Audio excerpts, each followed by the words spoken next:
প্রভু ভগবানকে কিভাবে পাওয়া যায়, ভগবানকে পাওয়ার রাস্তা কি? শ্রী শুকদেব প্রভু খুব সুন্দর উত্তর দিলেন, ভগবানকে পেতে হলে ভগবানের সঙ্গে একটি সম্বন্ধ যোগ করতে হয়। সম্বন্ধ কিরকম? সম্বন্ধ যে কোনো প্রকারের হতে পারে, খুব মন দিয়ে শুনবে। কি কি সম্বন্ধ হতে পারে? কামাদ, দ্বেষাদ, ভয়াদ, স্নেহাদ, যথা ভক্তেশ্বরে মনঃ আবেশ্য তদঘম হিত্বা বহবস্তদ্গতিম গতাঃ। কামাদ, দ্বেষাদ, ভয়াদ, স্নেহাদ, যথা ভক্তেশ্বরে মনঃ। ভগবানের সঙ্গে যে কোনো সম্বন্ধ হতে পারে। কামের সম্বন্ধ, দ্বেষ মানে হিংসার সম্বন্ধ, ভয়াদ মানে ভয়ের সম্বন্ধ, স্নেহাদ মানে স্নেহের সম্বন্ধ। খুব মন দিয়ে শুনুন, যে কোনো সম্বন্ধ ভগবানের সঙ্গে হতে পারে। তো ভগবানকে কাম, দ্বেষ মানে হিংসা, স্নেহ ইত্যাদি এইসব সম্বন্ধের দ্বারাও কি পাওয়া যায়? বলছেন হ্যাঁ, পাওয়া যায়। কে ভগবানকে এইসব সম্বন্ধের দ্বারা পেয়েছে? খুব সুন্দর বর্ণন করলেন। গোপ্যঃ কামাদ ভয়াদ কংসো দ্বেষাচ্চেদ্যাদয়ো নৃপাঃ সম্বন্ধাদ বৃষ্ণয়ঃ স্নেহাদ यूयं भक्त्या वयं विभो। गोप्यः कामाद भयाद कंसः। গোপীগণ ভগবানকে কামের সম্বন্ধে পেয়েছে। গোপীরা গোবিন্দকে পতিরূপে পেতে চেয়েছিল, তাই তো? নন্দ গোপপতিম সুতম দেবী পতিম মে কুরুতে নমঃ। নন্দনন্দন শ্রীকৃষ্ণকে যেন আমরা পতিরূপে পেতে পারি, এই কামনা নিয়ে গোপীগণ গোবিন্দকে চেয়েছেন, তারা পেয়েছে। গোপ্যঃ কামাদ ভয়াদ কংসঃ। কংস ভয়ের সম্বন্ধে পেয়েছে। কংস কৃষ্ণ নাম শুনলেই ভয় পেয়ে যেত। ওই যে দেবর্ষি নারদ এসে বলেছিলেন যে ওই কৃষ্ণই তোমার কাল, সেই কৃষ্ণ নাম শুনলেই ভয় পেয়ে যেত। ভগবানের কোনো ভক্ত হয়তো এত কৃষ্ণ নাম নিয়ে জপ করেনি যত কংস ভয়ে কৃষ্ণ নামের জপ করেছে। ভয়াদ কংসঃ। আর কি? দ্বেষাদ চেদ্যাদয়ো নৃপাঃ। শিশুপাল ইত্যাদি তারা ভগবানকে হিংসায় পেয়েছে, দ্বেষ।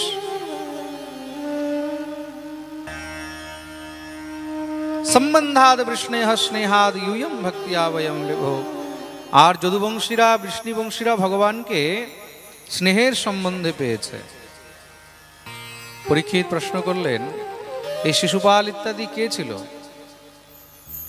শ্রী শুকদেব প্রভু বললেন, এই শিশুপাল আর দন্তবক্র তারা পূর্বজন্মে জয় আর বিজয় ছিলেন। সেই জয় বিজয় রূপে ভগবানের পার্ষদ ছিলেন তারা। সনকাদি ঋষিদের অভিশাপে তাদেরকে 3 জন্ম অসুর কুলে তামস দেহ জন্ম গ্রহণ করতে হয়েছে। সর্বপ্রথম তারা হিরণ্যাক্ষ আর হিরণ্যকশিপু হয়ে জন্মগ্রহণ করলেন। তখন ভগবান বরাহ আর নৃসিংহ রূপে তাদের উদ্ধার করলেন। তৎপশ্চাৎ তারাই রাবণ আর কুম্ভকর্ণ হয়ে জন্মগ্রহণ করলেন। তখন ভগবান শ্রীরাম রূপে তাদের উদ্ধার করলেন। দাপর যুগে তারাই শিশুপাল আর দন্তবক্র রূপে জন্মগ্রহণ করেছিল। ভগবান তাদের উদ্ধার করলেন। পরীক্ষিত প্রশ্ন করলেন, প্রভু হিরণ্যাক্ষের তো ভগবান উদ্ধার করেছিলেন, আপনি বর্ণন করলেন, কিন্তু হিরণ্যকশিপুর উদ্ধার ভগবান কিভাবে করলেন? আমরা সেটা শ্রবণ করতে চাই। শ্রী শুকদেব প্রভু হিরণ্যকশিপুর উদ্ধারের বর্ণন আরম্ভ করলেন। হিরণ্যাক্ষের মৃত্যুর প্রতিশোধ নেওয়ার জন্য হিরণ্যকশিপু তপস্যা আরম্ভ করেছে ব্রহ্মার। পরমপিতা ব্রহ্মা প্রসন্ন হয়ে দর্শন দিলেন। ব্রহ্মা বললেন, বর চাও। হিরণ্যকশিপু বলল, প্রভু যদি দিতেই হয় তাহলে এমন বর দিও তাতে যেন আমি অমর হয়ে যাই। ব্রহ্মা বললেন, বাবা অমরত্বের বর তো আমি দিতে পারবো না। কেন? কেন কি সংসারে আমিও অমর নই, একদিন আমাকেও যেতে হয়। অমরত্ব ছেড়ে তুমি যা চাইবে আমি তোমাকে তাই দেবো। হিরণ্যকশিপু বললেন, তাহলে এমন বর দেন তাতে যেন না ঘরে মরি না বাইরে মরি, না অন্তর না বহির, দেবা অনক্তম অন্যস্মাদপি চায়ুধৈ, ন ভূমৌ নাম্বরে মৃত্যুর ন নরৈর ন মৃগৈরপি। না ঘরে মরি না বাইরে মরি, না আকাশে মরি না পাতালে মরি, না জলে মরি না স্থলে মরি, না অস্ত্রে মরি না শস্ত্রে মরি, না পশুর হাতে মরি না পক্ষীর হাতে মরি, না দেবের হাতে মরি না দানবের হাতে মরি। শুধু তাই নয়, হে পরমপিতা, আপনার রচিত সৃষ্টির কোনো জীবের হাতে যেন আমার মৃত্যুই না হয়। ব্রহ্মা বললেন, আরো কিছু? বলে 12 মাসেই যেন আমার মৃত্যু না হয়। ব্রহ্মা বললেন, তথাস্তু, যাও, তাই হবে। ব্রহ্মা তো আশীর্বাদ দিয়ে চলে গেলেন, বরদান দিয়ে চলে গেলেন। হিরণ্যকশিপু খুব আনন্দিত হয়েছে, বাহ, আমি ব্রহ্মা বাবাকেও ঠকিয়ে দিলাম। ব্রহ্মা বলছিলেন যে অমরত্বের বর দেবেন না, তাহলে কি দিয়ে গেলেন? এটা অমরত্বই তো দিয়ে গেছেন। মানুষ মরবে কোথায়? হয়তো ঘরে মরবে, নয়তো বাইরে মরবে, আকাশে মরবে বা পাতালে মরবে, জলে মরবে বা স্থলে মরবে, অস্ত্রে মরবে বা শস্ত্রে মরবে, পশুর হাতে বা পক্ষীর হাতে, দেবের হাতে বা দানবের হাতে, নরের হাতে বা বানরের হাতে। সেখানেও যদি না মরে 12 মাসে কোনোদিন তো মরবে, কিন্তু আমার তো মৃত্যুই হবে না, আমি অমর হয়ে গেলাম। হিরণ্যকশিপু অট্টহাস করতে লেগেছে। সমস্ত সব অসুরদেরকে নিয়ে স্বর্গে আক্রমণ করে দিল। স্বর্গে বিজয় প্রাপ্ত করেছে। স্বর্গ, মর্ত্য, পাতাল, 3 লোকে হিরণ্যকশিপুর রাজত্ব হয়েছে। হিরণ্যকশিপুর 4টি পুত্র, লাদ, অনুল্লাদ, সংলাদ, আর সব থেকে ছোট হলো প্রহ্লাদ। সব থেকে কনিষ্ঠ পুত্র প্রহ্লাদ ভগবানের পরম ভক্ত হয়েছেন। বলিয়ে প্রহ্লাদ জি মহারাজ কি।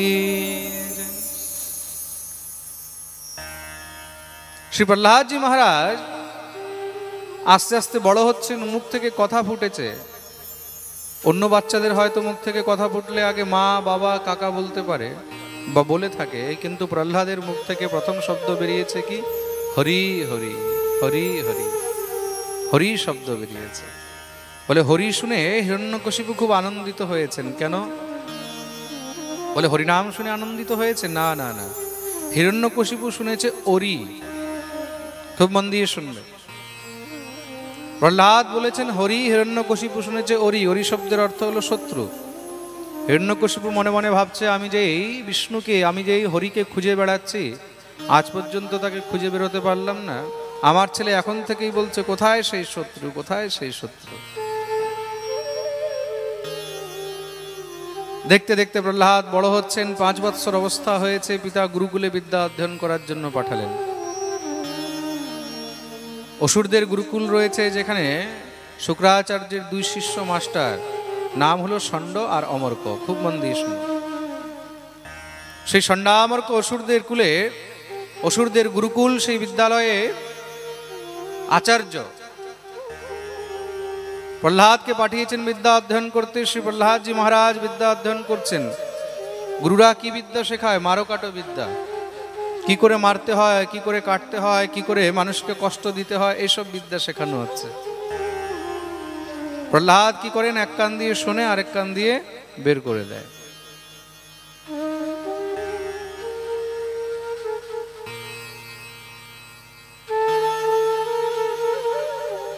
দেখতে দেখতে কিছু সময় পেরিয়ে গেল। 3-4 মাস হয়েছে। হিরণ্যকশিপু ভাবলেন, ছেলে কি শিখেছে একবার দেখি।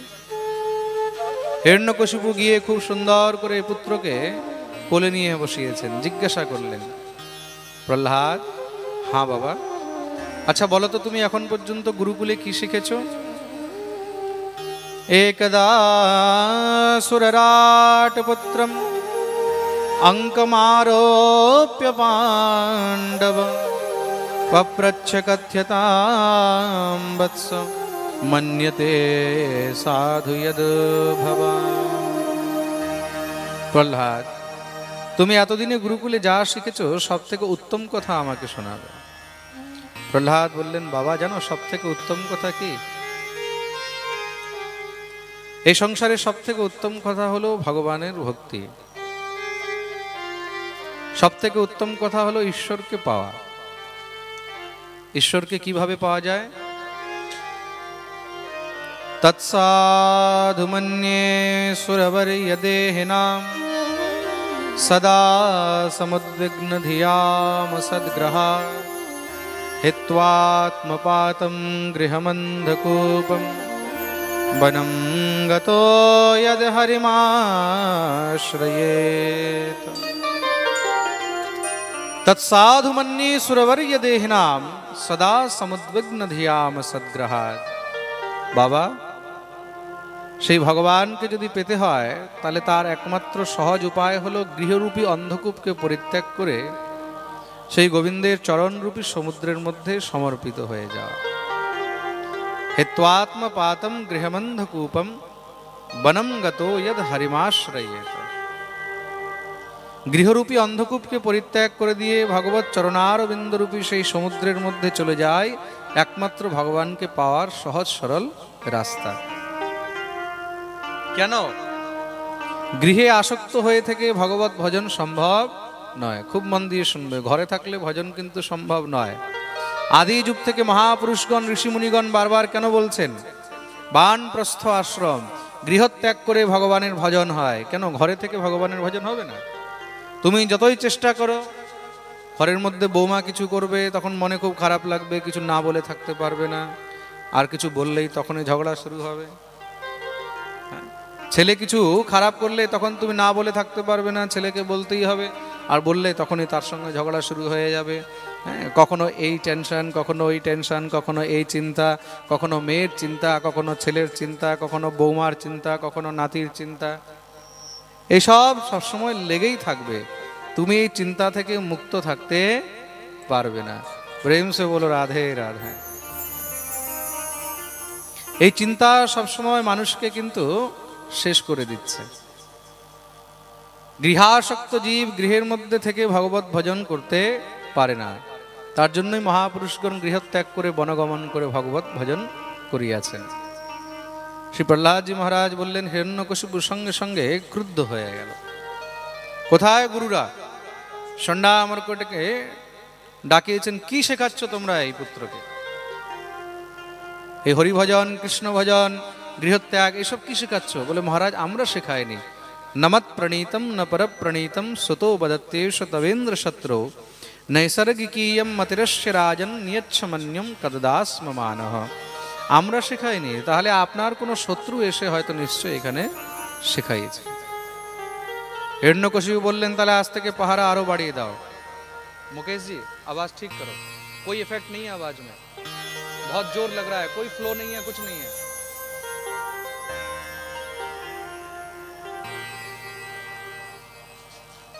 হিরণ্যকশিপু বললেন, আজ থেকে আরো পাহারা বাড়িয়ে দাও বিদ্যালয়ের মধ্যে, বাইরের কোনো মানুষ যেন ভিতরে ঢুকতেই না পারে। প্রহ্লাদকে বোঝালেন, প্রহ্লাদ দেখো বাবা, যা গুরুরা শেখায় শুধু তাই বলা উচিত, অন্য কিছু বলতে নেই। ঠিক আছে বাবা। গুরুরা আবার সেই মারকাট বিদ্যা শেখায়, কিন্তু প্রহ্লাদের ভিতরে ঢোকেই না। কেন? প্রহ্লাদ তো আগের থেকেই কৃষ্ণ ভক্ত। প্রহ্লাদের মধ্যেই ভক্তি আসলো কি করে? হিরণ্যকশিপু যে সময় তপস্যা করতে বনে গেছিলেন, তার স্ত্রী কয়াধু গর্ভবতী ছিল। দেবরাজ ইন্দ্র তখন কয়াধুর হরণ করে নিয়েছেন। কেন? তার গর্ভে সন্তান রয়েছে। ইন্দ্র মনে মনে ভাবলেন, হিরণ্যকশিপু এত অত্যাচারী, তাহলে তার সন্তান কেমন অত্যাচারী হবে, এই সন্তানকে গর্ভেই নষ্ট করে দেব। বিচার করে কয়াধুকে হরণ করে নিয়ে গেছে। সেই সন্তানকে যখন মারার জন্য উদ্যত হলেন, দেবর্ষি নারদ গিয়ে সেখানে বাধা দিল। দেবরাজ, তুমি এই কি করছো? একটি গর্ভস্থ শিশুর তুমি হত্যা করবে? দেবরাজ ইন্দ্র বললেন, মহারাজ আপনি জানেন না, এর গর্ভের থেকে মহাদুষ্ট অসুরের জন্ম হবে। সাপের বাচ্চা জন্ম নেওয়ার থেকে তার আগেই মরে যাক, সেটাই বেশি ভালো। দেবর্ষি নারদ বোঝালেন, দেখো, অসুরের ঘরে অসুর হবে এটার কোনো গ্যারান্টি নয়, সাধুর ঘরে সাধুই হবে তার কোনো গ্যারান্টি নেই, হ্যাঁ, আর দুষ্টের ঘরে দুষ্টই হবে তারও কোনো গ্যারান্টি নেই। হিরণ্যকশিপুর বাবাকে, হিরণ্যকশিপুর বাবা হলেন মহান ঋষি কশ্যপ মুনি। তো কশ্যপের ঘরে যদি হিরণ্যকশিপুর মতন সন্তান হতে পারে, তাহলে হিরণ্যকশিপুর গৃহের মধ্যেও কোনো ভগবত ভক্ত সন্তান হতে পারে। প্রেম সে বলো রাধে রাধে।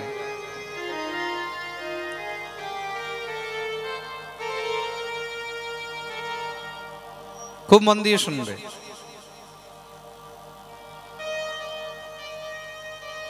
রাবণের বাবা কে ছিল? বিশ্বশ্রবা মুনি। বিশ্বশ্রবা মুনি পরম ভগবত ভক্ত, তিনি একজন ঋষি সাধক, কিন্তু তার ঘরে রাবণের মতন সন্তান জন্মগ্রহণ করেছে তো। সৎ মানুষের ঘরের মধ্যে অসৎ জন্ম নিতে পারে, অসতের ঘরেও সৎ জন্ম গ্রহণ করতে পারে। প্রেম সে বলো রাধে রাধে। দেখুন সন্তান কেমন হবে, গর্ভাধান সংস্কারের দ্বারাই কিন্তু বোঝা যায় সেই সন্তান কেমন হবে। তার জন্য শাস্ত্র কিন্তু নিয়ম বলেছে, দ্বিসন্ধ্যা, দিনের মধ্যে দুইটা সন্ধ্যা হয়, খুব মন দিয়ে শুনবে কিন্তু। একটা হলো সূর্যোদয়ের সময়ের সন্ধ্যা, আর একটা হলো চন্দ্রোদয়ের সময়ের সন্ধ্যা।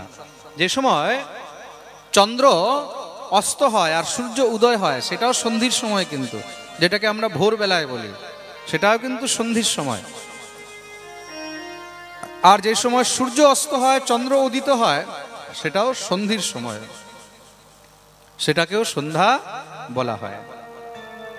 এই দুই সন্ধি কালে কোনো সময় গর্ভাধারণ করিতে নেই।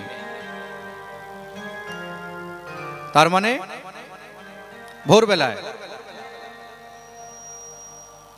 সূর্যোদয়ের সময়, যে সময় অরুণোদয় হয়, সূর্যোদয় হয় সেই সময়, এবং সন্ধ্যাকালে যে সময় সূর্য অস্ত হচ্ছে সেই সময় কখনো গর্ভাধারণ করিতে নেই। প্রত্যেক স্ত্রী পুরুষ তাদেরকে খুব মন দিয়ে শুনতে হবে। যেই জীব এই সময় গর্ভাধারণ করবে এটাকে আসুরি কাল বলা হয়েছে, তাহলে তার গর্ভের থেকে কোনো অসৎ সন্তানেরই জন্ম হবে।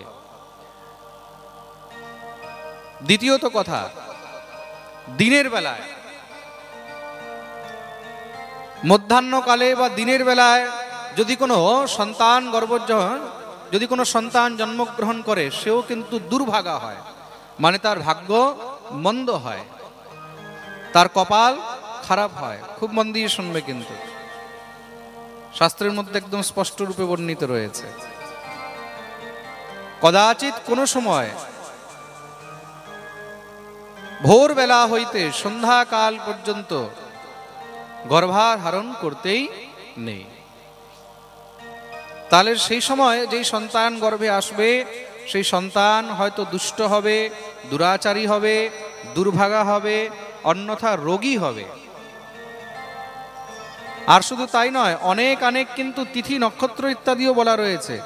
সেই সব তিথি নক্ষত্রের মধ্যেও গর্ভাধান করলে তখন সেই বাচ্চা, সেই সন্তান কিছু না কিছু অপঙ্গ বা মন্দবুদ্ধি বা কোনো না কোনো অপায় নিয়ে জন্ম গ্রহণ করে। তার জন্য আমাদের শাস্ত্রের মধ্যে গর্ভাধান সংস্কারেরও বিধান বলা রয়েছে।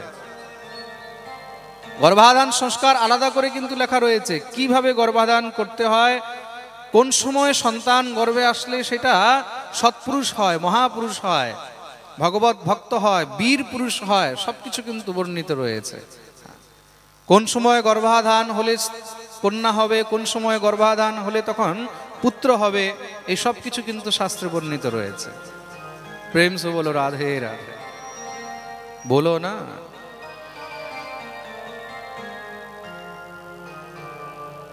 দত্তদের মাতা নাম হলো দিতি,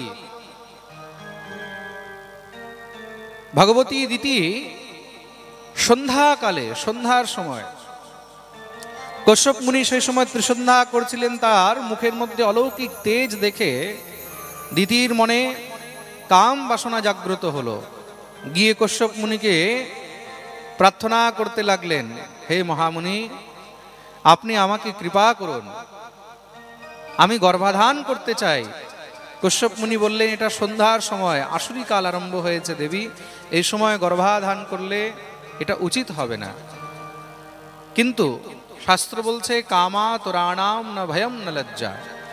জীব যখন কামাতুর হয়ে যায় তখন কিন্তু তার মধ্যে না ভয় থাকে না লজ্জা থাকে, তখন সে কিছু বিচার করে না। ভালো হবে মন্দ হবে, কেউ আমাকে কিছু বলবে, এসব তখন কিছুই বিচার করে না। अर्थातुराणाम न गुरु न बंधु, क्षुधातुराणाम रुचिरम न बेला, कामातुराणाम न भयम न लज्जा, विद्यातुराणाम न सुखम न निद्रा। নীতিশাস্ত্র বলছে অর্থাতুরাणाम গুরু ন বন্ধু। যে টাকার লোভী হয়, যে লোভী মানুষ, যে অর্থের জন্য আতুর থাকে, তার না কোনো বন্ধু হয় না কোনো গুরু হয়। সে সবার সঙ্গে কপট করতে পারে।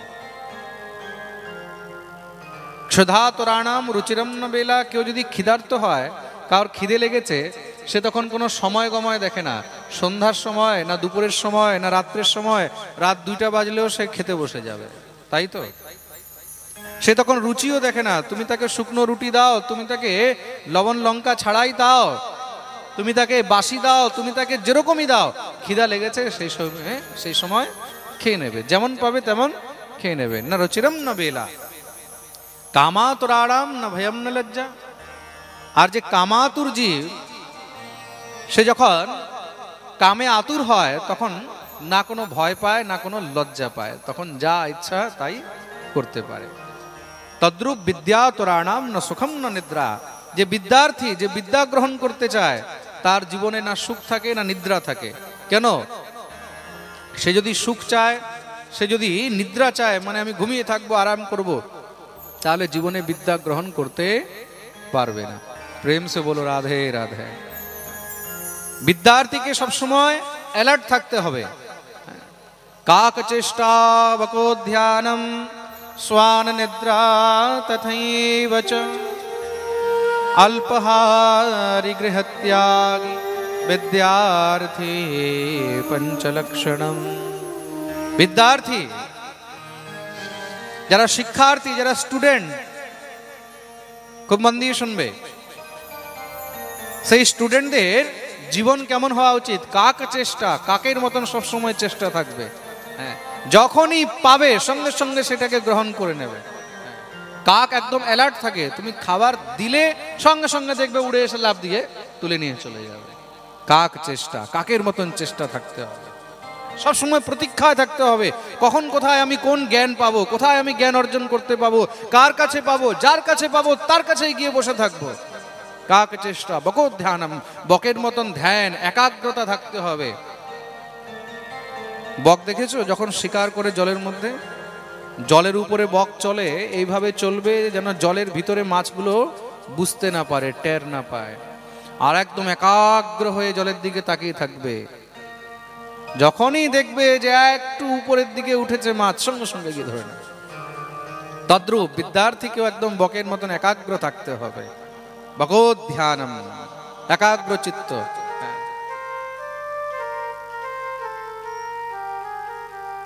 स्वान निद्रा तथैव च। আর বিদ্যার্থীর ঘুম কেমন হওয়া উচিত? বলছে কুকুরের মতন ঘুম হওয়া উচিত। কুকুরের ঘুম দেখেছো? ঘুমিয়ে থাকবে, তুমি পাশে দিয়ে বেরিয়ে যাবে, সঙ্গে সঙ্গে উঠে বসে যাবে, তাই তো? সবসময় অ্যালার্ট থাকে। তদ্রূপ বিদ্যার্থীর ঘুম হওয়া চাই, সবসময় যেন অ্যালার্ট থাকে। অল্পাহারী গৃহত্যাগী। আর বিদ্যার্থীকে অল্পাহারী হওয়া উচিত, অল্প খাবে। পেট ভরে একদম মহারাজ দমে যদি খায় তাহলে কি হবে? শরীরে অলসতা আসবে, আলস্য আসবে। আলস্য আসলে তখন লেখাপড়াতে মন লাগবে না। গৃহত্যাগী, বিদ্যার্থীকে গৃহত্যাগী হওয়া উচিত। আগেকার দিনে বিদ্যা অধ্যয়ন করতে হলে বাইরে যেতে হতো, আজকাল তো গ্রামে গ্রামে জায়গায় জায়গায় পাড়ায় পাড়ায় স্কুল রয়েছে। আগে বাইরে যেতে হতো, গৃহত্যাগ করে যেতে হতো, তখন গিয়ে যদি কদাচিৎ বিদ্যা অধ্যয়ন করতে পারত। আজকালকার ডেটে যদি বলা হয় তাহলে গৃহত্যাগীটাকে সরিয়ে দিয়ে মোবাইল ত্যাগী বলতে হবে। বাচ্চাদেরকে যদি পড়াতে হয়, যদি পড়ার মধ্যে মন লাগাতে হয়, যদি তাদেরকে শিক্ষা গ্রহণ করতে হয়, তাহলে মোবাইল থেকে দূরে থাকতে হবে। যত মোবাইলের সঙ্গে চিপকে থাকবে, যত মোবাইলের সঙ্গে লেগে থাকবে, ততই কিন্তু তার বিদ্যা নাশ হবে। प्रेम से बोलो राधे राधे। बोलो ना, अरे बोलो ना, आरो जोरे। जय जय श्री राधे। এগুলো বিদ্যার্থী লক্ষণ বলা হয়েছে। ভগবতী দিতি কশ্যপ মুনির কাছে প্রার্থনা করলেন, কশ্যপ মুনি মানা করেছে, তাও দিতি মানলেন না। দিতির জিদের কারণে সেই সন্ধ্যাকালে আসুরি বেলায় কশ্যপ মুনির সঙ্গে দিতির মিলন হলো, যার কারণে দিতির গর্ভে সন্তান এসেছে। মিলনের পরে কশ্যপ মুনি দিতিকে বললেন, দেবী মনে রাখবে, তোমার গর্ভে যে সন্তান হবে সে কিন্তু মহা দুষ্ট হবে, পাপী হবে, দুরাচারী হবে, সে অসুর হবে। দিতি কানতে লেগে গেছে, প্রভু আমার দ্বারা ভুল হয়ে গেছে। কাম এমন বস্তু, যখন কামের নিবৃত্তি হয় তখন দেখবে বৈরাগ্য হয়ে যায়। যতক্ষণ পর্যন্ত কাম মাথায় উঠে থাকবে ততক্ষণ পর্যন্ত মানুষ পাগলের মতন ঘুরবে, আর কাম নিবৃত্তি হবে সঙ্গে সঙ্গে দেখবে তখন বৈরাগ্য হয়ে যাবে। ইস, কি ছিল? কিছুই না। দিতির তখন বৈরাগ্য হলো, প্রভু ভুল হয়ে গেছে আমার। তাই সন্তানগুলো দিয়ে তো সমস্ত সংসারে মানুষের সবসময় কষ্টই হবে, দুঃখ হবে। তারা যদি অসুর হয়, সংসারে সবাই কষ্ট পাবে। আমি এই বাচ্চাদেরকে জন্ম দেব না। তার দিতি 1000 বছর পর্যন্ত সেই গর্ভ ধারণ করে রেখেছিল, গর্ভ ধারণ করে রেখেছে, কিন্তু কোনো মতেও জন্ম দিচ্ছে না। আস্তে আস্তে গর্ভের এত তেজ বেড়ে গেছে, যখন আর দিতি সহ্য করতে পারেননি তখন গিয়ে তিনি সেই দুটি সন্তানকে জন্ম দিলেন। নাম হলো হিরণ্যাক্ষ আর হিরণ্যকশিপু। তার জন্য প্রতিটি মানুষকে এই জিনিস খেয়াল রাখা উচিত। আমাদের বৃন্দাবনে আমাদের ব্রজভাষায় একটা কথা বলে, কোনো বাচ্চা যদি দুষ্ট হয়, বদমাশ হয়, তখন আমাদের এখানকার বয়স্ক লোকরা একটা খুব সুন্দর কথা বলে, বলে বিন মহরতকে পেদা ভাই হয় যে। বুঝতে পেরেছ? মানে মুহূর্ত ছাড়া জন্ম নিয়েছে, তার জন্যই এরকম হয়েছে। হ্যাঁ,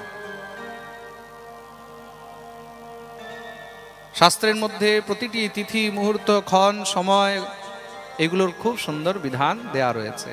আমরা এগুলো মানি না বলে জীবনে দুঃখ পাই, আর যদি মানবে তাহলে জীবনে সুখ পাবে। প্রেম সে বলো রাধে রাধে। প্রহ্লাদ মাতৃগর্ভে ছিলেন, দেবর্ষি নারদ তাকে, প্রহ্লাদের মা কয়াধুকে ইন্দ্রের হাত থেকে রক্ষা করে নিয়ে গেলেন নিজের আশ্রমে। আর সেখানে নিত্য তিনি সৎসঙ্গ করতেন, হরিকথা বলতেন, কয়াধু বসে শুনত। ওই যে গর্ভে সন্তানকে নিয়ে ভগবত কথা শুনেছে, তার জন্য সন্তানের উপরে সেই কৃষ্ণ ভক্তির প্রভাব জন্ম থেকেই পড়ে গেছে। প্রত্যেক মাতাগণকে এটা শ্রবণ করতে হবে। গর্ভে সন্তান থাকলে তখন সেই সময় যত পারবে তত গীতা পড়বে, ভাগবত পড়বে, রামায়ণ পড়বে, হরিনাম গাইবে, পাঠ শুনবে। তাতে কি হবে? গর্ভস্থ শিশুর উপরে তার প্রভাব অবশ্যই পড়িবে। জীব গর্ভে থেকে যেই বস্তু শ্রবণ করে, যেই বস্তু গ্রহণ করে, সেই বাচ্চার উপরে কিন্তু তার অত্যধিক প্রভাব পড়ে থাকে। তার জন্য গর্ভস্থ শিশুকে নিয়ে মাতাগণকে, মাদেরকে সবসময় সৎসঙ্গ করা উচিত। হরিকথা, সাধুসঙ্গ, হরিনাম সংকীর্তন, সবসময় শাস্ত্র গ্রন্থ এইসব নিয়ে বিচার করা উচিত। অনেক সময় দেখবে না, বয়স্ক লোকরা বলে গর্ভে বাচ্চা থাকলে মা যদি কিছু খেতে চায় তখন তাকে দিতে হয়। হ্যাঁ, না দিলে কি হয়? তখন আবার বলে নাকি বাচ্চাদের মুখ থেকে লালা পড়ে, বলে না এরকম কথা? আর এটা একদম সত্য কিন্তু হয়। তার মানে কি? গর্ভস্থ শিশুর উপরে, গর্ভস্থ জীবের উপরে সে সময় মা যা করেছে তার কিন্তু প্রভাব অবশ্যই পড়বে। গর্ভে বাচ্চাকে নিয়ে মা যদি কুটিলতা করে, ঝগড়া করে, সবসময় যদি মুখ কালাকালি করে, সবসময় যদি উল্টো উল্টো চিন্তা করে, তখন সেই শিশুর উপরেও তার প্রভাব পড়বে। সন্তানকে যদি কেউ তৈরি করতে পারে সে হলো মা। এই সংসারে আজ পর্যন্ত যত মহাপুরুষ তৈরি হয়েছেন তারা কিন্তু নিজের মায়ের কৃপাতেই তৈরি হয়েছেন। মায়ের অনেক বড় কিন্তু স্থান রয়েছে। ওই গর্ভে থেকে সেই সময় দেবর্ষি নারদের মুখে হরিকথা ইত্যাদি শ্রবণ করার কারণে প্রহ্লাদের মধ্যে ভক্তি জাগ্রত হয়েছে। তা জন্মের থেকেই কৃষ্ণ ভক্তি নিয়ে জন্মগ্রহণ করেছেন, তো তার জন্য এসব পাপ অনাচারের কথার ভিতরে ঢোকে না। কেন? কলসি তো আগের থেকেই একদম ভরা আছে, ফুল আছে, তার উপরে তুমি যতই ঢালো না কেন সব গড়িয়ে পড়ে